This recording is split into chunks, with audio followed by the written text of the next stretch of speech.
How's it going, everybody? We are live here on the People of Packaging podcast. I got Andrew Almack coming in all the way from Bangalore, India, and I'm so stoked to it's actually the second interview that we've recorded. And I'm not ashamed to admit my mistakes.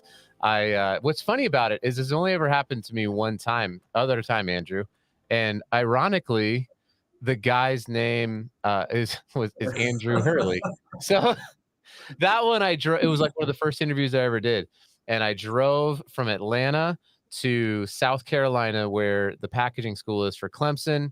I had all my equipment. It was the first like live. I had some equipment I had bought, and I was like, all right, let's do it. We had this great conversation. I got a tour of the facility. I drove back to my hotel in Atlanta, and I was like, play, and nothing played. I never turned on the microphone. Oh no. So it must just be someone with the name Andrew. Anyway, so I am joined here by Andrew Almack at Plastics for Change. If you're watching this live, thank you. It's late here in the United States. It's in the morning time where Andrew's at. So if you're able to chime in live, we're on Facebook, we're on YouTube, we're here on LinkedIn as well. So please drop a comment. And I don't think all of the destinations we can see the comments, but for the most part we see some comments. So please drop it and let us know where you might be tuning in from. Andrew is doing some incredible things within the packaging industry. We had a phenomenal conversation, and he's like, "Hey, when's this coming out?" I was like, "Oh, it's coming out in like 2 weeks." No, the file's gone. I deleted I don't know how I deleted the file, but you're here, man, and I really appreciate it. Welcome to the live People of Packaging podcast. Thanks so much, Adam. It's great to be back. Looking forward to our chat. Definitely. Hey, before we get started, I did mention the packaging school, so let me just give a quick plug here. I'm wearing my packaging school supply chain champion 2015 t-shirt. I just released a class on selling in the packaging industry, so you can go to sellingpackaging.com, and there's courses available for teams and individuals. It's in conjunction with the packaging school, so please help support. We're doing level up your packaging sales game by going to sellingpackaging.com. It looks like we got Joseph here. It's coming in from Hayward, California. What's up, Joseph? Thanks for tuning in live. If you got some questions for Andrew, you're going to love his story. Please feel free to interact and drop it in there. So, Andrew, you're a fellow TEDx speaker. There's not a whole lot of TEDx talks about packaging, so we're probably 2 of maybe 3, I don't know, in the globe. So why don't you just tell us a little bit about yourself? I know you've got a whole crazy fun story. Yeah, a little bit about myself. I grew up in Canada, and I was always fascinated about the intersection of plastic waste and poverty alleviation. And I got really lucky. I was able to kind of find that calling to work in that section of trying to utilize plastic waste as a resource to create better livelihoods. And I've been kind of using that as my North Star and basically my whole career since university. Okay, yeah, and so this idea, well, let's back up. So is this a thing that you've had inside of you since you were maybe a child? Like, did you grow up in a household that was more environmentally focused, and or was this something that sort of occurred to you later on in your life? You know, my grandpa was a brilliant environmentalist. He's always teaching me about the future and how to how like as I was shaping my career as an early teenager. He was always teaching me about like what are the problems that are going to need to be solved in the future and how can you add value to people.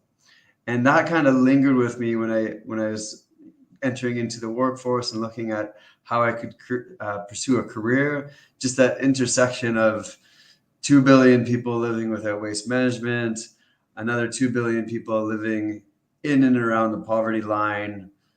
It seemed like a really big opportunity to help a lot of people by solving the plastic waste problem and the and the livelihood creation problem at the same time.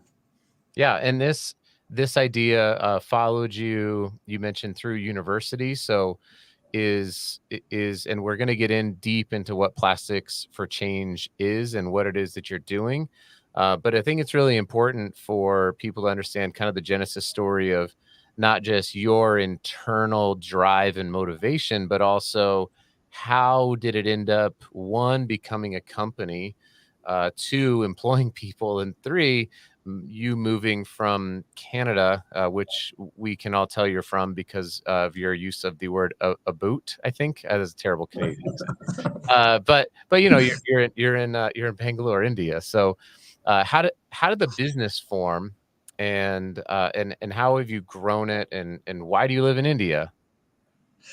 Yeah, so I'll try to make this short. It's a long story, but I had the opportunity to travel through South and Southeast Asia, and that was in 2000. When was that? 2009, 2010.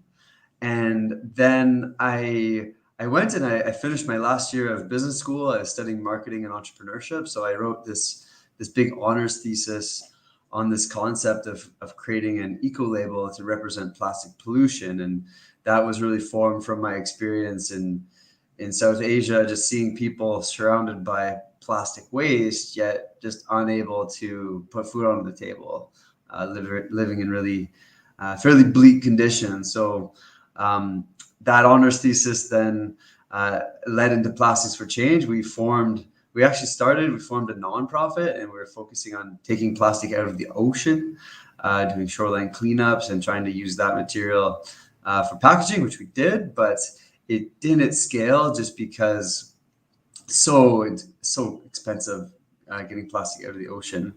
Um, and then we really were looking at, we know that the plastic that ends up in the ocean, it all starts on land, and the emerging economies that don't have waste management systems yet, that's really where we need to go and get the setup. So in 2015, we launched a crowdfunding campaign on Indiegogo. The world's first fair trade recycled plastic is what Love it. we launched in 2015, and wow, we raised I think $3,000 or $4,000, and then off to the races. I went over, I moved to India. I went around India, forming partnerships, talking to different people, seeing how can we do this first fair trade recycled plastic. And what's interesting about India is there's at least 1.5 million people at the base of the informal recycling economy. So for those of you You said who, yeah, 1.5 million people. yeah, at Yeah. least some studies say it's closer to 4 million, but Okay. um, in terms of people making their primary household income by going around and picking up the discarded plastics in their community, from their neighborhoods, from wherever they can get it, actually. That number is at least 1.5 million people. And these folks are generally just the poorest, most underprivileged members of society. We're talking about people that can't get a regular job, have never had formal employment. Maybe they're illiterate, maybe they have health problems, maybe they, for whatever reason, they have a barrier to employment, but they're really great entrepreneurs, right? They're people that are still finding a way to go and put food on the table by picking up the discarded plastics in their community. So just the scale of that, the robustness of that sector in India is really what called me to that country. And of course, the problems that exist with inequality and poverty, and the emerging scale of the plastic consumption, the urbanization, all these trends really made India an awesome place to start. Yeah, yeah, and we connected the TEDx connection, but also as I mentioned, I've spent a decent amount of time in Andhra Pradesh, in India, and when you physically see not only the waste, but as you describe this, what did you say? Sorry, the 1.5 to 4 or 5 million people. Is that just in India or is that globally? That's just in India. Just in Yeah. India. Yeah. So when you see people it's one thing to talk about it, and 1.5 or 3 million seems like this number that we can't really fathom. But when you're there, as you have been for a while, you physically see it, and you're like, wow, this is a job for a lot of folks. And so describe a little bit. By the way, real quickly, I feel like I need to mention this. I've never gone live on my personal Facebook page. I don't ever actually post on Facebook, on my personal Facebook page, but I thought I'd go live with this because what you're doing is so awesome and important, not just for the packaging industry, but I think it's important for everybody to know what it is you're doing. So if you see this video on my personal Facebook page, you're like, Adam never posts, he's never on here. Hello, good to see you all again. So describe this idea of fair trade, kind of PCR, which is post-consumer recycled content. I'm familiar with PCR. I'm familiar with fair trade, mostly in like the coffee segment. But as you merge these two, describe what that means and why it's so critically important. Yeah. So what it means is that the principles of fair trade are built into the supply chain, mainly focusing on bringing human rights to a completely informal waste economy. So when we launched this crowdfunding campaign to create the world's first fair trade recycled plastic in 2015, we had absolutely no idea how to do it. And to be honest, if I knew how hard it would have been, I maybe wouldn't have been to summon the courage and motivation to do it. But we went and we looked at all the different third-party verification partners we could use.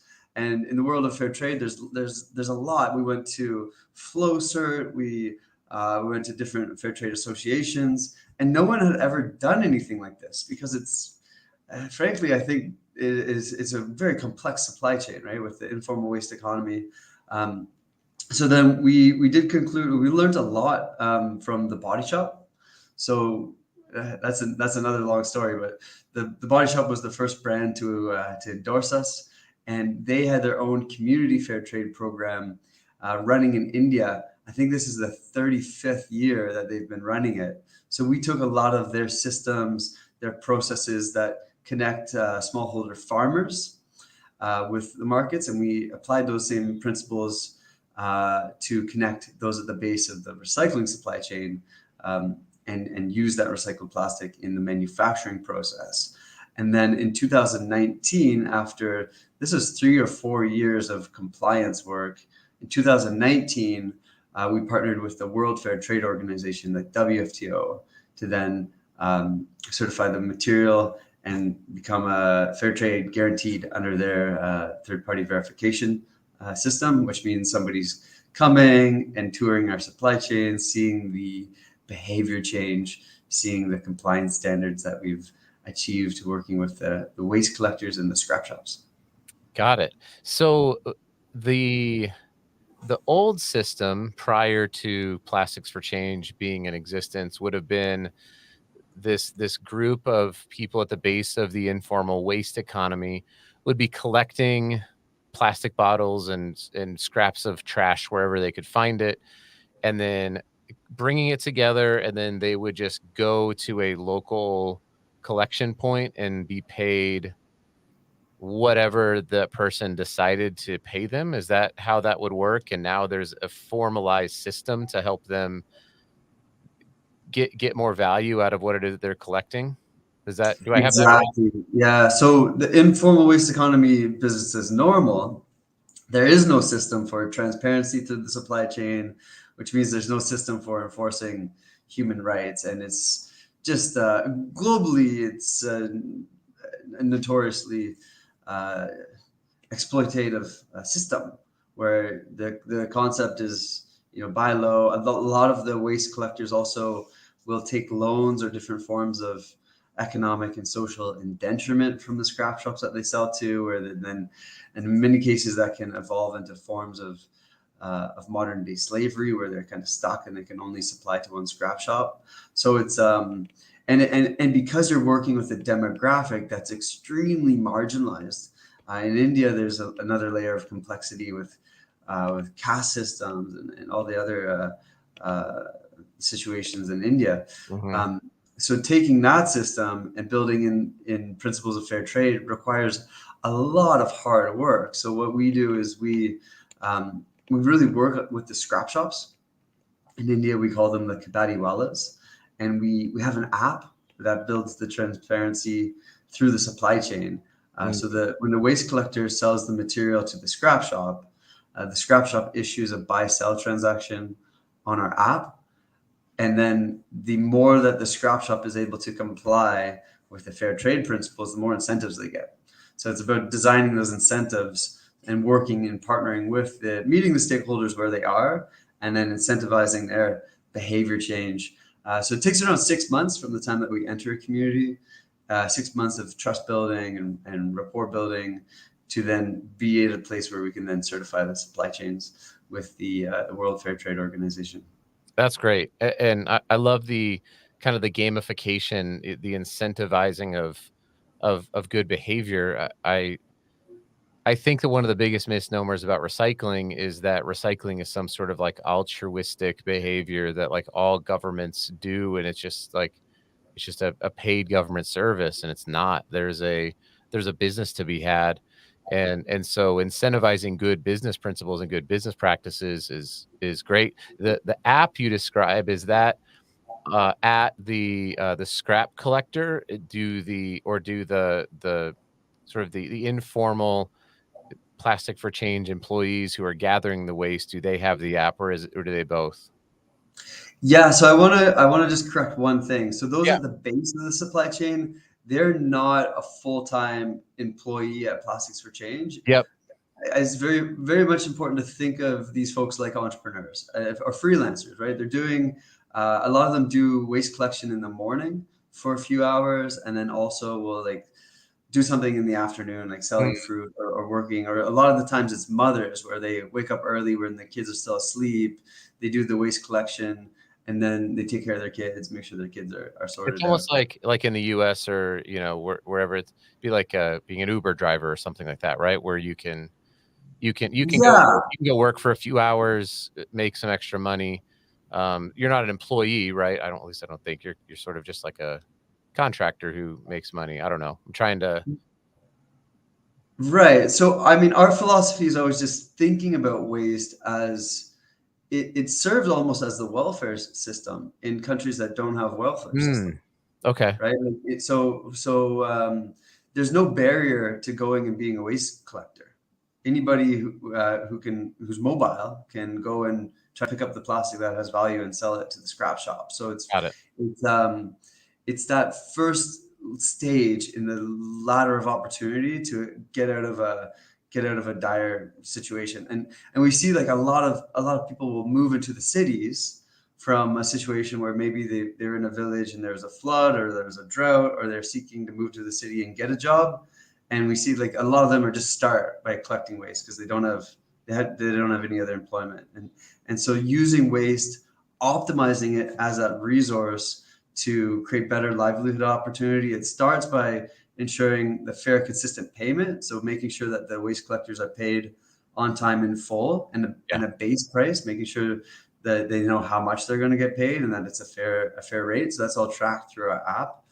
And then in addition to that, that's like the number one most important thing. Because if they don't have, a lot of these folks don't have savings. If they don't get paid that day, it gets very difficult.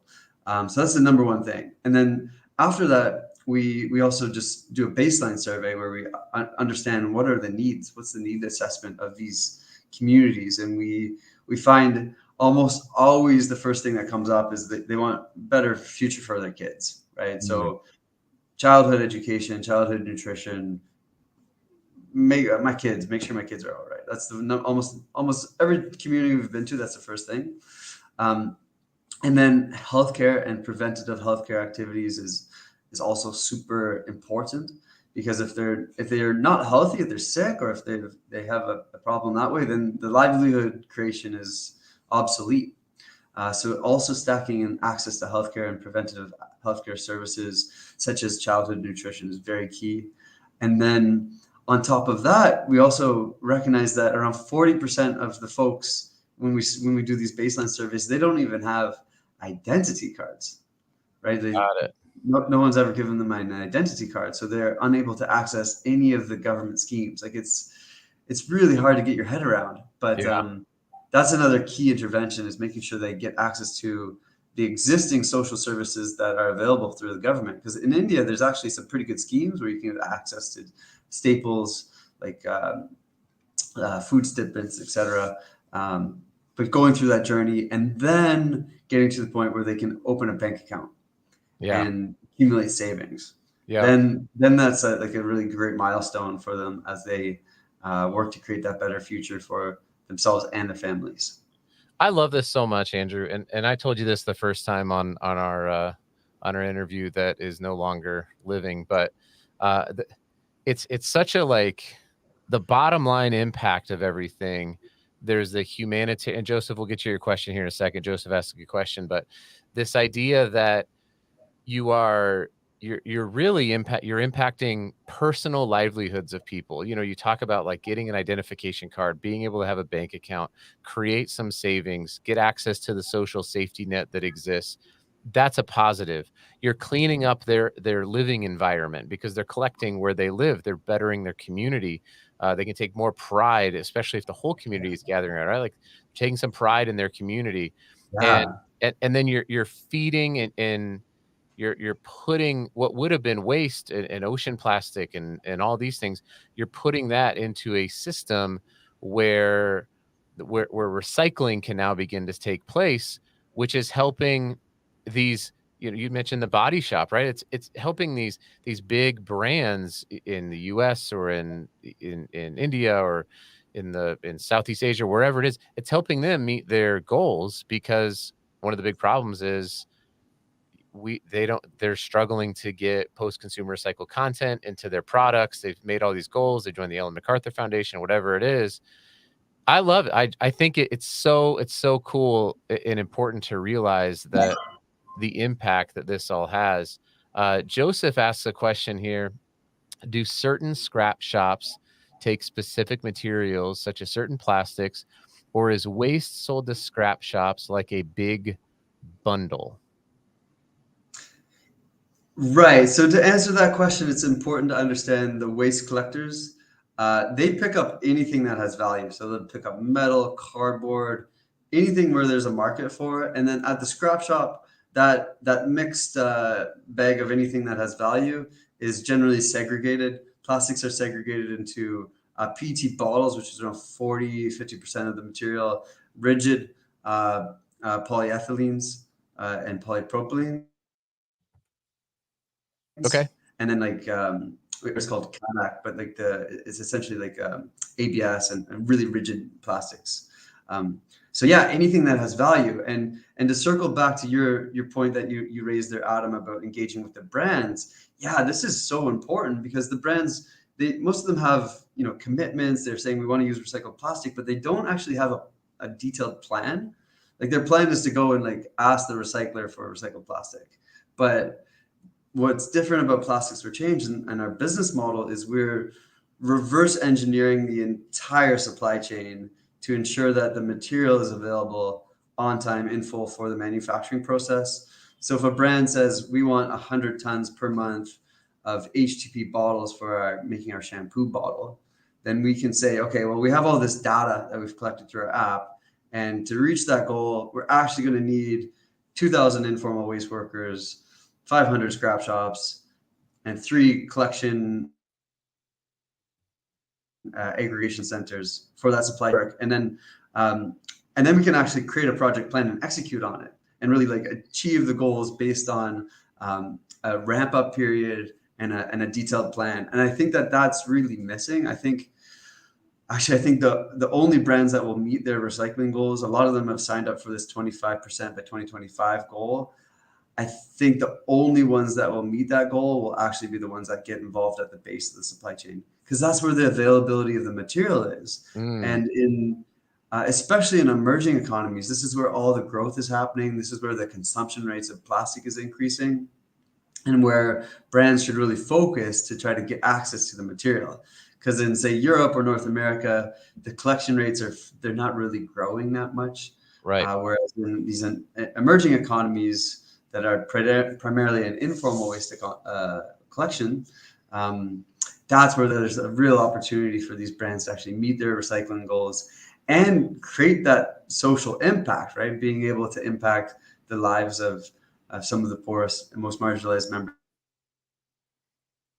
of society, and we do with the brands to help make it really irresistible for them to make that transition away from the fossil fuel-based plastics and use the recycled plastics. Is we translate our meaningful interventions at the base of the supply chain into information at the point of purchase, where we're engaging consumers, helping to tell that story, and ultimately helping the brands gain market share by sourcing not only recycled plastic, but ethically sourced recycled plastics that's coming from fair trade, verified supply chains.